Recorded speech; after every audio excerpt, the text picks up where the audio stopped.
practiced hard this past week. There's a lot of things we knew we had to get better at, okay, and we did. And that's what this next week's going to be about too. We got to make sure we critique that film, we see what we did well, and emphasize that, and see the things we got issues with and fix it. What we got to do is focus on what the coaches think, what the coaches say. We need to focus on y'all. Y'all need to focus on us. We need to worry about what's happening in that Butts-Mere building, okay, and what's happening in that classroom. But we put ourselves in good position to keep that momentum going, and that's what we need to do.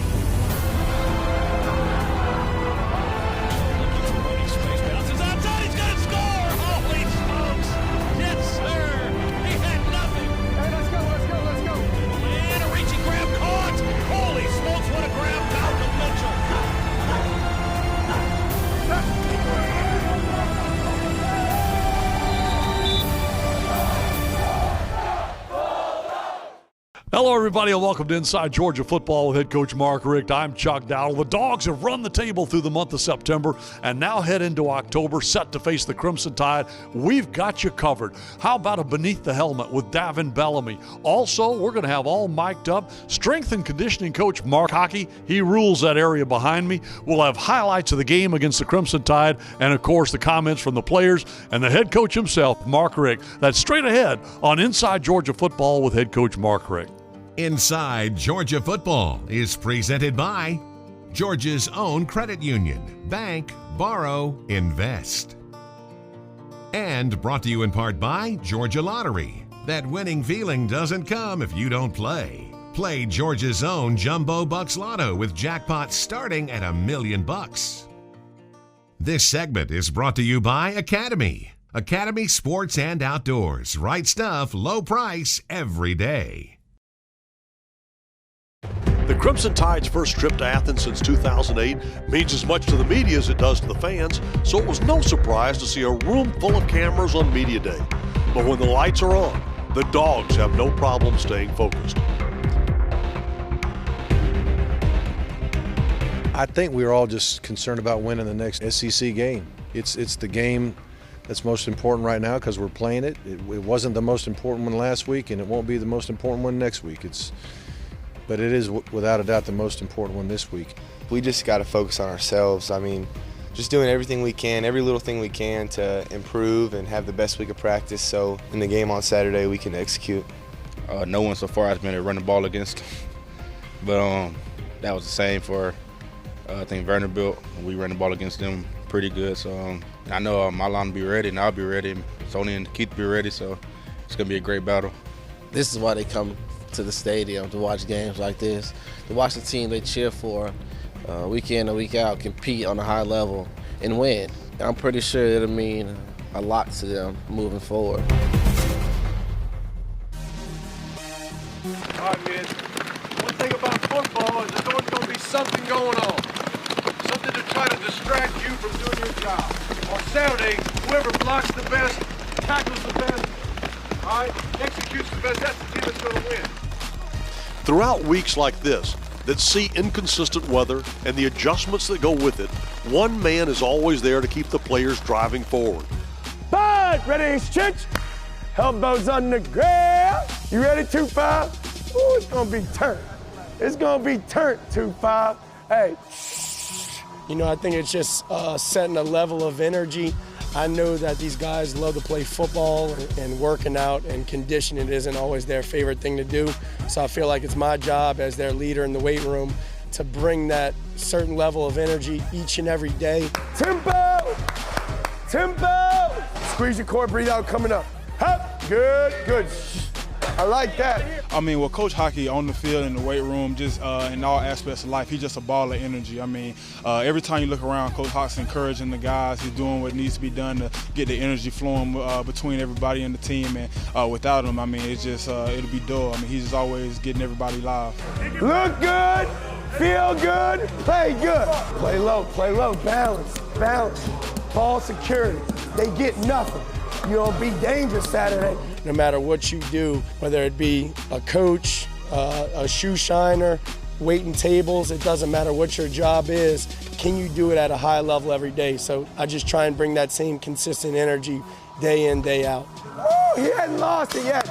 Jarvis, KJ will come take your spot. He hadn't lost it yet. Fast, physical, nasty. I mean, energy brings life to the team. It brings that certain sense of focus. It brings that sense of importance. It just shows how much he cares. I mean, I think that's how he shows love, and just for the game, you know, all of us, each other. That's just how he shows his love is, hey, I'm going to get excited because I know it's tough to come out here and stand in the rain when you're not able to run around. I know it's tough to wake up that early and be able to yell like he does, but the thing is, he knows that he has to bring that energy each and every day for us, and we know that we have to respond, and that's just our relationship with him. Good. Get 3 more. Get 3 more. Get 3 more. You got to talk to him. You got to talk to him. Grow. It's just more or less like an approach. It's a mindset. It's calculated. Every day we know what needs to get accomplished, whether it be in the weight room or at practice or even on game day. I'm lucky enough to love what I do. I love my job. These guys are family to me. So coming in every day and just having fun and competing, I don't really consider my work a job. So it makes it easy to be energetic every day. Hey, the only thing we worried about is playing Georgia football. It don't matter when, it don't matter where, it don't matter the weather, nothing else matters. Play fast, play physical, and play with a mean up. Dog Jacks team ready. Exercise, D, hey, W, G, S, dogs, who, dogs, dogs, dogs. On the hop, on the hop, on the hop. Coming up, we're going to go beneath the helmet with Davin Bellamy. He'll tell you how his mom made sacrifices to help him get to where he is today. This segment is brought to you by Nissan, premier partner of the Heisman Trophy. Hope. Hidden between the threads of doubt, darkness, and destruction, there is hope. 4 letters that when tied together gives us something to hold on. A reason to get up, to battle, to win. 4 letters that tell us that we have a future and it's worth fighting for. Hope is the reason we overcome.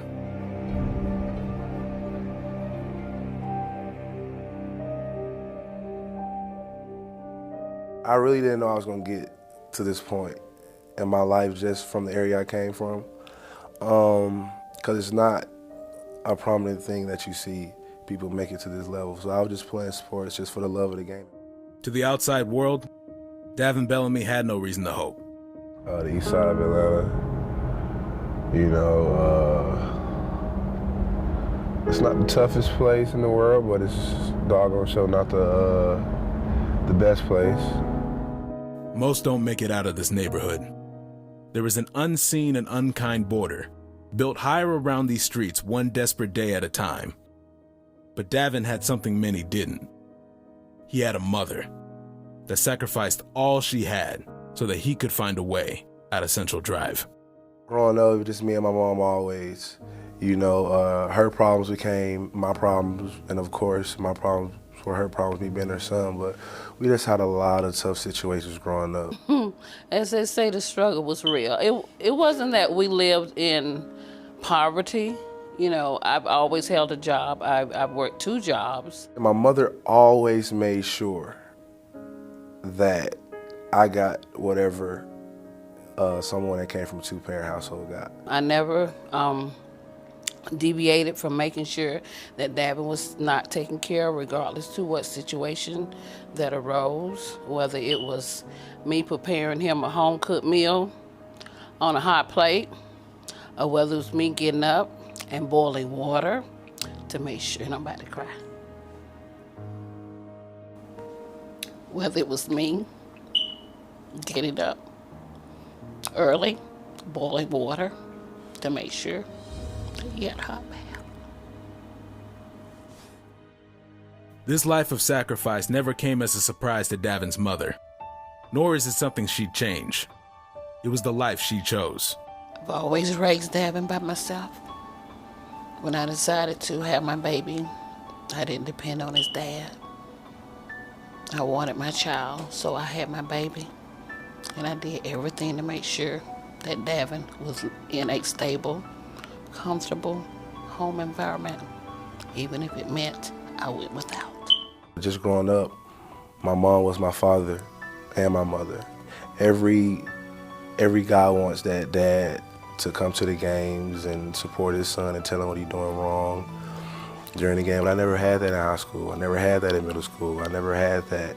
Although Davin never had a father, he had a mother who had faith, who knew what was best for her son, and believed in a future no one else could see. Davin actually wanted to stop playing football when he was maybe about 7 or 8, but I signed him up anyway. What began as a way to keep Davin off the streets turned into an escape. An escape from his reality, from hopelessness, from gang and drug violence. An escape from Central Drive. I feel like this was my home right here at first. I was just playing the game for fun, man. I just love them Friday night lights. Davin received more than 25 offers from Division I schools across the country. As he thought through his decision, there was really only one factor that mattered. The one person that made each of those offers possible. He chose Georgia because of his mom. I always wanted Davin to go somewhere where I felt like they would continue to, not that I needed them to raise him, so to speak, but to be a family. The G stands for Georgia, but it means more than that. The G is more to Davin than a letter on his helmet, than a football team or a university. It is everything he hoped for and everything he needed. It's nothing like that, G, and to me to try even put it in words, I think it takes value away from you. You can't put it in words. The kid from Central Drive is here, where no one except his mother ever believed he'd be. Davin will be the first to say that he's a work in progress. The difference now is that he has a family, a mom, and a brotherhood that believe he has a future and that it's worth fighting for. Central Drive will always be what made him. But the G, that is what gives him hope. Records and stuff like that and how you perform on the field, those are important. But it's all about how you treat people. When I leave here, I don't want anybody to have any negative thing to say. Any negative thing to say. Because I don't care if you win the Heisman, I don't care if you win any award. Georgia was here before you got here, and Georgia's gonna be here when you leave. But how did you impact someone's life? So when I go out there 15 years from now and I hold my hand up with standing ovations and stuff like that, I really want people to say that was a good, genuine man. That was a good, genuine guy. Coming up, highlights of the Dogs and the Crimson Tide. This segment is brought to you by AT&T, a proud sponsor of the Georgia Bulldogs. AT&T, mobilizing your world.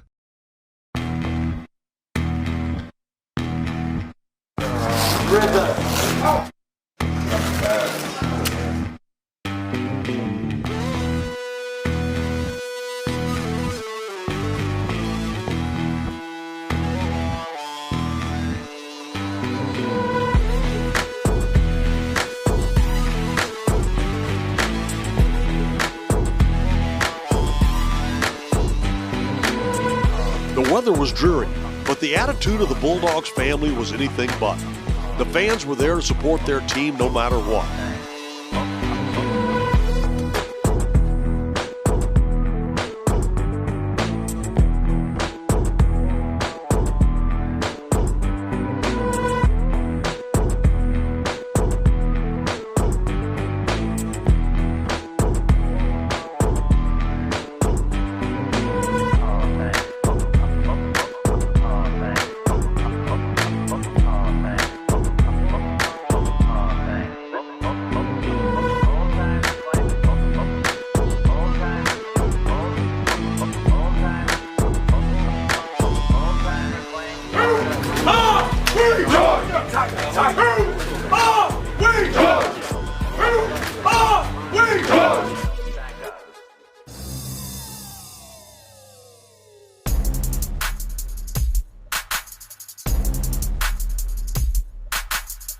Dalvin Tomlinson, one of their other big reserves, runs into the game. Lambert going to go deep down the field for Mitchell. Mitchell makes the catch over the shoulder in twin coverage.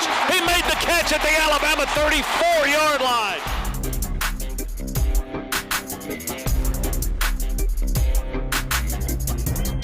Come out of the pistol now. They'll hand it off to Henry, running straight ahead. I think he lost the football. I think he lost the ball. He got the first down, but the ball came out. Now there's a huge pile. One of the officials is under the players. O.J. Howard just fell on top of him. Jake Gaines says the Dogs have it. He's out of the pile. Yeah, now they do. Dogs have the ball.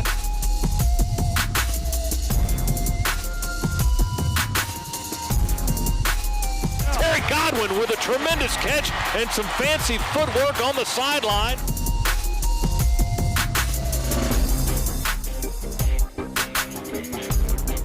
Grayson Lambert, the quarterback, handoff to Chubb. There he goes, burst straight up the field. Chubb might go on this one. He's going to cross the 50. He's down to the 40, the 30, the 20, the 10. He is gone. Touchdown, Nick Chubb. With that run, Chubb now holds the school's record for most consecutive 100-yard games. Next up on Inside Georgia Football with head coach Mark Hocke, post-game reaction from the players and the head coach himself. Inside Georgia Football is presented by Georgia's own credit union, Bank, Borrow, Invest. And brought to you in part by Georgia Lottery. That winning feeling doesn't come if you don't play. Play Georgia's own Jumbo Bucks Lotto with jackpots starting at $1 million. This segment is brought to you by Hyundai, proud supporter of college football and loyal fans everywhere. Just not good enough today. That's the main thing. It's a long season, and there's a lot of games to be played, and there's a lot of things to be played for, and we understand that. But when you have a game like today, first of all, any loss is painful. And when you have a loss like that, it's going to make us go to the well and make sure we're doing the right things. But we know it's a long season. We know there's a lot of opportunity coming up, and we know Tennessee's not going to feel sorry for us, So we got a lot of work to do, and got to make a lot of good decisions starting tonight. Look at every phase of what you're doing, and it starts with the film, just to make sure we all know exactly what happened, because you can have some thoughts. And then look at the film and say, well, I thought it was this, but it really wasn't.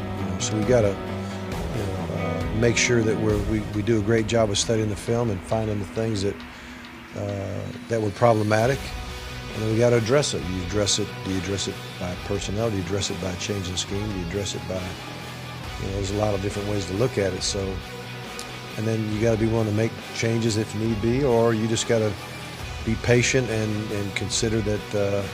Guys are learning as you go. The Bulldogs will take this defeat as a learning experience. They'll hit the film room and the practice field next week, ready to improve.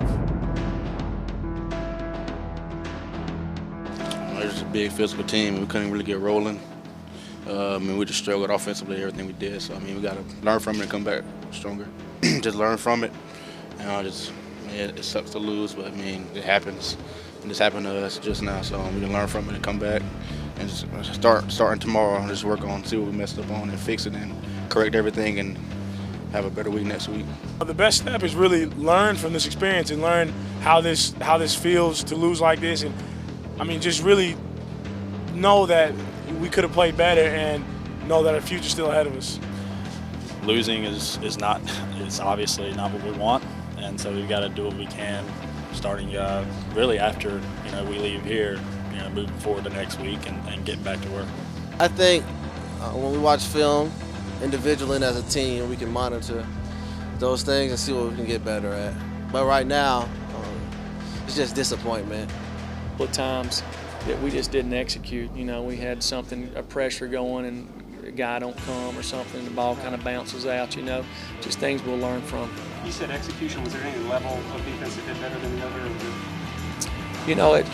For us, it's about Georgia, and I would have to watch the tape. The guys play with great effort. We just got to be able to, pretty simple, just execute better.